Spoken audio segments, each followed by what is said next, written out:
নরেন্দ্র মোদীর কথাকে তীব্র ভাষায় আমি প্রতিবাদ জানাচ্ছি এবং ঘৃণা জানাচ্ছি।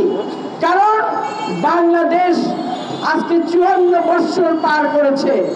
54 বছর আমরা একটা রাষ্ট্র হিসেবে স্বীকৃতি পেয়েছি এবং জাতিসংঘের আমরা একটি সদস্য।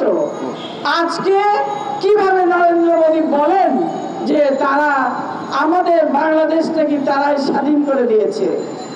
আমি বলতে চাই, স্বাধীনতার যখন হয়েছিল 71 সালে আমরা দেখেছি আমাদের এই 30 লক্ষ মা বোনের রক্তের বিনিময়ে আমরা এটা পেয়েছিলাম। আর ভারত কি করেছিল? যত যুদ্ধ সরঞ্জাম ছিল আমাদের দেশের জিনিসপত্র লুটপাট করে নিয়ে গিয়েছিল। এবং সেই সাথে সাথে আরো দেখেছি আমাদের পাট ছিল সোনালী আঁশ। আমরা পাটকে সোনালী আঁশ বলতাম, কারণ পাট রপ্তানি করে আমরা অনেক মুদ্রা অর্জন করেছিলাম।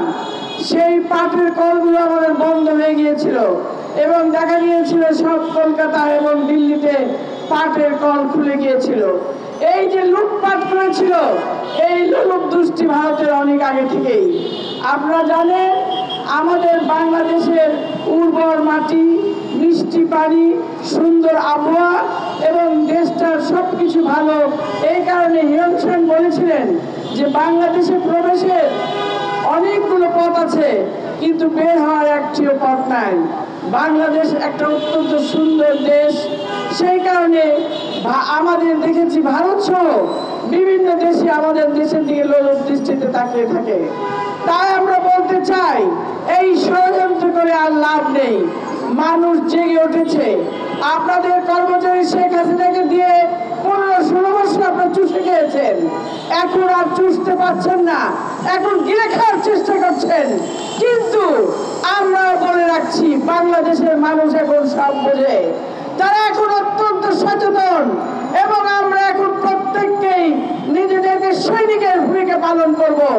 আমাদের দেশ রক্ষা করার জন্য আমরা যা কিছু করা দরকার আমরা তাই করব। আর আমি আওয়ামী লীগের ভাই বোনদের বলতে চাই, আপনারা জানেন শেখ হাসিনা একজন দেশ বিরোধী মানুষ। সে যখন পালিয়ে যায় তখন বিভিন্ন বাহিনীকে বলে গিয়েছিল যে আপনারা এই 20 বছর 30 বছরের মধ্যে যেন বাংলাদেশ মাথা তুলে দাঁড়াতে না পারে সেই ব্যবস্থা করবেন। সেই ধরনের নেত্রীকে আপনারা কেমন করে মানেন? আপনারা দেশকে ভালোবাসতে চাইলে দেশের দিকে, দেশের জন্য কথা বলবেন, দেশের মানুষের জন্য কথা বলবেন। এইভাবে অস্থিতিশীল করার জন্য আপনারা শেখ হাসিনাকে আর কখনোই সমর্থন করবেন না এবং ভারতকেও তার উচিত জবাব দিবেন। এই বলে আমি আমার বক্তব্য শেষ করছি। ধন্যবাদ। খোদা হাফেজ।